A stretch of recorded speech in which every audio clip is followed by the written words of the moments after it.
Hi friends, வணக்கம் and welcome back to my channel Priya lifestyle. So இன்றைக்கி நம்ம என்ன பார்க்க போகிறோம்னு பார்த்தீங்கன்னா, என்னோடய மண்டே ரொட்டீன் தான் நான் உங்கள் கூட ஷேர் பண்ணிக்க போகிறேன். மண்டே ஈவினிங்லேருந்து நைட் வரைக்கும் என்னோடய ரொட்டீன் எப்படி இருக்கும்னு கேஷுவலான ரொட்டீன் தான் உங்கள் கூட இதில் ஷேர் பண்ணிக்க போகிறேன். அதுக்கு முந்தி இன்றைக்கி பார்த்தீங்கன்னா, நம்ம ஒரு 3 பர்னர் அடுப்பு வாங்கிட்டோம். ஸோ லாஸ்ட் வீக்கே நான் அதை வாங்கிட்டேன். சரி, இதில் இன்க்ளூட் பண்ணலாம்னு சொல்லிட்டு நான் இன்க்ளூட் பண்ணேன். ஸோ என்னோடய நீண்ட நாள் கனவு நிறைவேறின மாதிரி. ஸோ எனக்கு சின்ன வயசுலேருந்தே, அதாவது ஆஃப்டர் மேரேஜே நான் 3 பர்னர் அடுப்பு வாங்கணும்னு இருந்தேன். பட் அன்ஃபார்ச்சுனேட்லி அப்போ 2 பர்னர் அடுப்பு தான் நான் வாங்கினேன். வாங்கினதுக்கப்புறம் பார்த்திங்கன்னா எனக்கு ஓகேவாக இருந்து, பட் அந்த ஒரு கவலை இருந்து 3 பர்னர் அடுப்பு வேணுமேனு. ஆனால் ஃபைனலாக என்னோடய 8 வருஷம் அடுப்பு ரிப்பேர் ஆன காரணத்தினால நான் புது அடுப்பு வாங்க வேண்டியதாக போச்சு. ஸோ பட்டர்ஃப்ளைல 3 பர்னர் அடுப்பு வாங்கிட்டேன். ஸோ ரொம்ப ரொம்ப ஹாப்பியாக இருந்து, சரி இந்த அடுப்பை பூஜைலாம் போட்டு குங்குமம்லாம் வச்சு பால் ஃபஸ்ட்டு காய்ச்சிடலாம் அப்படி சொன்னாங்க. ஸோ அதையும் காய்ச்சி திருப்திகரமாக முடிஞ்சிச்சு. ஸோ இது பார்த்திங்கன்னா இப்போ நம்ம மண்டே ரொட்டீனுக்கு வந்தாச்சு. ஸோ மண்டே ஈவினிங் ஒரு 4:40க்கு மேலே தான் நான் கிச்சனுக்கு வந்தேன். ஸோ எப்போவுமே ஒரு 2 o'clock கிச்சன் க்ளோஸ்ட் ஆயிரும். கொஞ்சம் ரெஸ்ட் டைம் இருக்கும். பட் பாப்பா என்னை ரெஸ்ட்டெலாம் எடுக்க விட மாட்டா. பட் முடிஞ்ச வரைக்கும் கொஞ்சம் ரெஸ்ட் எடுப்பேன். ஸோ மத்தியானம் நம்ம வாஷ் பண்ணி வச்சுருந்த பாத்திரத்தெல்லாம் ஃபஸ்ட் நம்ம எடுத்து வச்சிடலாம் அப்படின்னு சொல்லிட்டு நான் எடுத்து வச்சுட்டு இருந்தேன். நாங்கள் இருக்க கீழ் வீடு. ஸோ அந்த வீட்டில் அவ்வளோவெல்லாம் எப்படி சொல்ல வெளிச்சம் வராது. ஸோ இருட்டாக தான் இருக்கும். அதுவும் இன்றைக்கி கிளைமேட் சுத்தமாக சரியில்லை. மழை வர்ற மாதிரியே இருந்து ஒரு மாதிரி கிளைமேட்டாக இருந்துச்சு. சரிடா அப்படின்னு மழை தான் வருமோன்னு பார்த்தேன். பட் வரல. ஓகே, அது போக்கில் விட்டுட்டேன். ஸோ எனக்கு பாத்திரம் கழுவுறதை விட அது அந்தந்த இடத்துல எடுத்து வைக்கிறது தான் ரொம்ப கஷ்டமாக இருக்கும். ஸோ அதையெல்லாம் எடுத்து வச்சாச்சு. அண்ட் இப்போ பார்த்திங்கன்னா, சரி நம்ம முருங்கை இலை இருந்துச்சு, அதில் சூப் போடலாம் அப்படின்னு சொல்லிட்டு அதை தான் நான் ஃப்ரிட்ஜில் திறந்து ஓப்பன் பண்ணி எடுத்துகிட்ருக்கேன். அதில் நீங்கள் கொஞ்சம் குட்டி குட்டி ஸ்ட்ராபெரிஸ்லாம் பார்த்துருப்பீங்களா, என் பாப்பா சாப்பிட்ட மிச்ச மீதியெல்லாம் அவங்க ஃப்ரிட்ஜில் வைக்கிற ஒரு புது ஹேபிட் வந்திருக்கு. அது எப்படி வந்துச்சுன்னு எனக்கு தெரியவே இல்லை. ஸோ அதுக்கப்புறம் பார்த்திங்கன்னா, ஆஸ் யூஷுவல் நம்ம முருங்கைக்கீரை இதுக்கு ஃபஸ்ட் உருவி வச்சுருந்தேன். ஸோ அதை நம்ம ஃபஸ்ட்டு வாஷ் பண்ணிடலாம் அப்படி சொல்லிட்டு வாஷ் பண்ணியாச்சு. அண்ட் நான் பிஃபோராகவே பிளான் போட்டேன், இன்றைக்கி நம்ம முருங்கையில் சூப் பண்ண போகிறோம்னு. அதனால் மார்னிங்கே சின்ன வெங்காயம் பூண்டு எல்லாமே அக்கா வச்சு உரிச்சிட்டேன். ஸோ ஏன்னா நம்மளுக்கு இங்கே பூண்டு வெங்காயம்லாம் உரிக்கிறது ரொம்ப டிஃபிகல்ட்டான ஒரு வேலை. ஸோ உங்களுக்கும் அப்படியான்னு பாருங்கள். எனக்கு இங்கே வெங்காயத்தை கூட கொஞ்சம் தண்ணியில் விட்டு கொஞ்சம் ஊற வச்சியாவது உரிச்சிருவேன். பட் இங்கே பூண்டு உரிக்கிறது ரொம்ப டிஃபிகல்ட்டாக இருக்கும். உங்களுக்கும் அதே தானா கீழே கமெண்ட் பண்ணுங்கள். ஸோ இப்போ நம்ம இங்கே சூப் ரெசிபிஸ் பார்ப்போம். ஸோ சூப்புக்கு ஃபஸ்ட்டு பார்த்திங்கன்னா, நான் கொஞ்சம் 2 கைப்பிடி முருங்கை இலை எடுத்துருக்கேன்னா, அதை வாஷ் பண்ணிவிட்டு அது கூட ஒரு 5-6 சின்ன வெங்காயம், ஒரு ஃபுல் ஒரு 7-8 இருக்கும்ல அதில் உள்ள அந்த பூண்டு, அதுக்கப்புறம் ஒரு தக்காளி. ஓகேவா? ஏன்னா நான் எல்லாமே கட் பண்ணியிருந்தேன். ஸோ நான் என் கைவண்ணத்துக்கு போட்டிருக்கேன். நீங்கள் உங்களுக்கு ஏற்ற மாதிரி போட்டுக்கோங்க.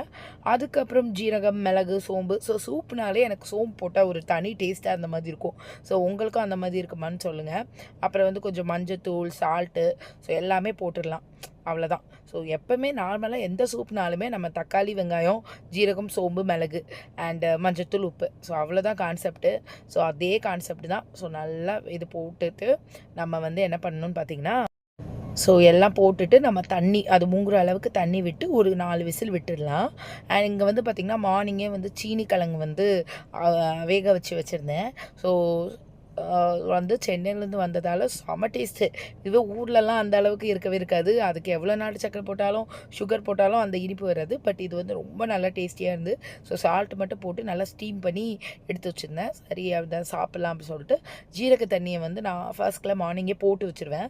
நைட் ஊற வச்சு மார்னிங்கே நான் போட்டு வச்சுருவேன். ஸோ அதையும் ஒரு கிளாஸ் எடுத்துக்கிட்டேன். ஸோ அதையும் எடுத்துகிட்டு நான் ஓகே நம்ம போய் உட்காந்து சாப்பிட்லாம், கொஞ்சம் பீஸ்ஃபுல்லாக நம்ம நம்மளோட சுகரை சீனி கிழங்க சாப்பிட்லான்னு இது பண்ணேன். ஸோ அப்படியே மொபைல் பார்த்துட்டே சாப்பிட்டுட்டு இருந்தேன். எனக்கு சீனி கிழங்கு ரொம்பவே பிடிக்கும். பட் இது அது எங்கள் ஊரில் கிடைக்க மாட்டுது. அண்ட் ரொம்ப டேஸ்டியாகவும் இருக்கும். எனக்கு சின்ன வயசுலேருந்தே பிடிக்கும். உங்களுக்கும் பிடிக்குமான்னு கீழே கமெண்ட் பண்ணுங்கள். அண்ட் இதில் நிறைய நியூட்ரிஷன் குட்டான இதெல்லாமே இருக்குது. அண்ட் அப்படியே இதை குடிச்சிட்டு நான் அப்படியே ஜீரக தண்ணியும் குடித்தேன். என் பாப்பாவும் தாத்தான்னா அவளும் நான் சாப்பிட்றது சீனி கிழங்க சாப்பிட்றத பார்த்து அவளும் கேட்டாள். சரின்னு அவளுக்கும் கொடுத்தேன். ஏன்னா மேடம் ஃபுட்டு தான் சாப்பிட மாட்டாங்க, அட்லீஸ்ட் இந்த மாதிரியாவது நல்லா சாப்பிடட்டுமே அப்படின்னு சொல்லிட்டு. அண்ட் அதுக்கிடையில் பார்த்திங்கன்னா, தண்ணி ஃபில் பண்ணுறது அது ஒரு டிஃபிகல்ட்டான ஒர்க்கு தான். சம்டைம்ஸ் ஹஸ்பண்ட் பண்ணுவார், முக்கால்வாசி டைம் நான் தான் பண்ணுவேன். ஸோ அதையும் ஃபில் பண்ணி பண்ணி வச்சுருவோம். ஃபில் பண்ணி வச்சுட்டா ஒரு பெரிய வேலை முடிஞ்ச மாதிரி இருக்கும். சில வேலைலாம் நம்ம எவ்வளோ பண்ணாலும் ஒரு டிஃபிகல்ட்டாக இருந்த மாதிரியே இருக்கும். சரி இப்போ வந்து பார்த்திங்கன்னா நம்ம வந்து இது 4 விசில் விட்டதுக்கப்புறம் ஆற விட்டுட்டேன். ஸோ தண்ணி தனியாக அங்கே லீஃப் தனியாக வச்சுருந்தேன் வடிகட்டி. லாஸ்ட்டாக எல்லாத்தையும் போட்டு மிக்சியில் அரைச்சி அதையும் நான் வந்து வடிகட்டிட்டேன். ஸோ வடிகட்டி பார்த்திங்கன்னா நம்ம வந்து வடிகட்டி இதை வந்து குக்கரில் மறுபடியும் கொதிக்க விட போகிறோம். நான் வந்து பட்டர் ஆட் பண்ணி கொதிக்க விட்டேன். நீங்கள் வந்து ஆயில் கூட ஆட் பண்ணிக்கலாம். அதில் கொஞ்சம் நீங்கள் வந்து கார்லிக் கூட ஷாரோ ஃப்ரை மாதிரி பண்ணிவிட்டு நீங்கள் பண்ணலாம். ஸோ உங்களோட தான். ஸோ நான் வந்து இங்கே அமுல் பட்டர் இருக்குது பார்த்திங்களா, அங்கே குட்டி பட்டர். ஸோ அது வச்சுருந்தேன். ஸோ அதை வச்சு நான் வந்து ஆட் பண்ணிட்டேன். ஓகேவா? ஸோ போட்டுட்டு லைட்டாக எனக்கு மிளகுத்தூள் ஜீரகத்தூள் சால்ட்லாம் கொஞ்சம் பத்தாத மாதிரி இருந்து, சரி அதெல்லாம் நம்ம கொஞ்சம் ஆட் பண்ணிக்கலாம் அப்படின்னு சொல்லி நான் ஆட் பண்ணேன். எப்போவுமே இப்போ ஈவினிங் வந்து முடிஞ்ச வரைக்கும் சூப்ஸ் ரொம்ப ரேராக பண்ணுவேன். அதுக்கிடையில் இளநீர் தான், இளநீ மோர் அந்த மாதிரி தான் குடிச்சிட்ருக்கேன். ஸோ இங்கே வந்து பார்த்திங்கன்னா மத்தியானம் வச்ச முட்டை தொக்கு இருந்து, சரி நைட்டு தோசைக்கு ஆகும் அப்படின்னு சொல்லிட்டு அதையும் நான் வந்து சூடு பண்ணி வச்சுட்டேன். அண்ட் இப்போ வந்து எல்லாமே சூடு பண்ணி எல்லாம் அந்தந்த இடத்த பாத்திரத்தில் மாற்றினதும் மெயின் வேலை பாத்திரம் கழுவுற வேலை. ஸோ அதுக்கு வந்து நான் வந்து இங்கே கழுவுறது ஒரு பெரிய டாஸ்க். என் ட்ரெஸ் எல்லாம் ஈரமாயிரும். ஸோ அதுக்காக இப்போ வந்து வாங்கியிருந்தேன். ஸோ இதை நல்லங்க போட்டுட்டு நம்ம அழகாக வாஷ் பண்ணும்போது ஈரம் வந்து நம்ம ட்ரெஸ்லேயும் படாது, கொஞ்சம் கம்ஃபர்டபுளாக இருந்தது. இப்போ நம்மளாம் பாத்திரம் கழுவிட்டு நிம்மதியாக சூப் குடிக்கலான்னு குடிச்சா செம சூடு. எனக்கு வந்து சுட சுட சூப் குடிக்கிறது சுத்தமாக பிடிக்காது. என் நெஞ்சி வயிறுலாம் எரியிற மாதிரி இருக்கும். கொஞ்சம் வாமாக இருந்தால் தான் பிடிக்கும். அதான் தண்ணி அப்படியே குடிச்சிட்டேன். ஸோ உங்களுக்கும் அதே மாதிரி தானான்னு சொல்லுங்கள். நான்லாம் கொஞ்சம் சில்லுன்னு குடிக்கிற ஆள். அண்ட் அதுக்கப்புறம் வந்து பார்த்திங்கன்னா it's play time. Okay bye சொல்லிடு. ஒரு 30 மினிட்ஸ் அவளை வந்து மண்ணில் விளையாடி விட்டாச்சு. இப்போ வந்து அப்படியே போய் ஃப்ரெஷ்ஷப் ஆக வேண்டியதான். ஸோ அப்படியே போய் வந்து ஃப்ரெஷ்ஷப் ஆகிட்டு நான் அவங்கள வந்து மீட் பண்ணுறேன். ஸோ இப்படி தான் என்னோடய ஈவினிங் ரொட்டீன் மெயினாக போகும். ஃப்ரெண்ட்ஸ் ஃப்ரெஷ்ஷாக ஆயாச்சு. ஸோ இப்போ வந்து பாப்பாவுக்கு தோசை போட்டுடலாம்.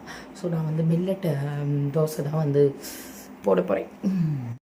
ஸோ சஷ்டிகாவை பொறுத்த வரைக்கும் தோசை நான் மில்லட் தோசை நான் இன்றைக்கி போட்டு கொடுத்தேன். ஏன்னா இப்போ நாங்கள் மில்லட்டுக்கு கொஞ்சம் நான் மாறியிருக்கேன்.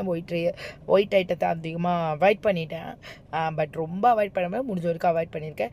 அண்ட் அவளை பொறுத்த வரைக்கும் அவள் எப்போது தான் பசிக்கும்பா அந்த டைம் நம்ம வந்து நல்லா ஊட்டி விட்டுருணும். ஸோ அதனால் தோசை போட்டுட்டேன். அப்படியே எனக்கும் தோசை கொஞ்சம் பன்னீர் வச்சு எக்கு இது வச்சு சாப்பிட்டேன்.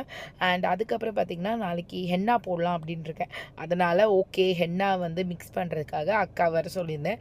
எனக்கு மிக்ஸ் பண்ணால் ரொம்ப தனியாயிரும். அக்கா அழகாக மிக்ஸ் பண்ணிடுவாங்க, இல்லைன்னா கெட்டியாயிரும். அந்த மாதிரி அக்கா அழகாக மிக்ஸ் பண்ணி கொடுத்துட்டாங்க.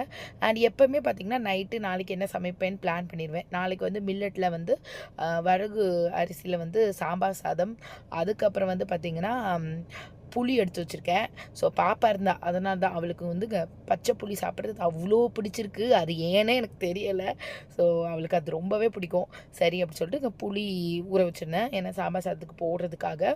அண்ட் புளி வச்சுட்டு அதுக்கப்புறம் வந்து மேடம் வந்து என்னை இழுத்து பிடிச்சி கூட்டு போகிறாங்க. அவங்களுக்கு தூக்கம் வந்துடுச்சா, ஸோ இழுத்து பிடிச்சி கூட்ட போகிறாங்க. அவங்களுக்கு பக்கத்தில் நான் படுக்கணும், அப்போ தான் அவங்க தூங்குவாங்க. அந்த மாதிரி தான் உங்கள் பிள்ளைகளுமானு நீங்கள் கமெண்ட் பண்ணுங்கள், ஓகேவா? ஸோ அதுக்கப்புறம் வந்து பார்த்திங்கன்னா நான் அப்படி பாலும் வச்சுட்டேன். பால் வைக்கிற மெயின் காரணம்னு பார்த்திங்கன்னா பாப்பாவுக்கு வந்து இன்னும் நைட்டு மில்க் குடிக்கிறது வந்து இன்னும் விடல. ஸோ அதை தான் இப்போ நான் வந்து கொஞ்சம் கண்ட்ரோல் பண்ணிகிட்ருக்கேன். பட் முடியல. இங்கே இருந்த பாத்திரத்தையுமே நான் வாஷ் பண்ணிட்டேன்.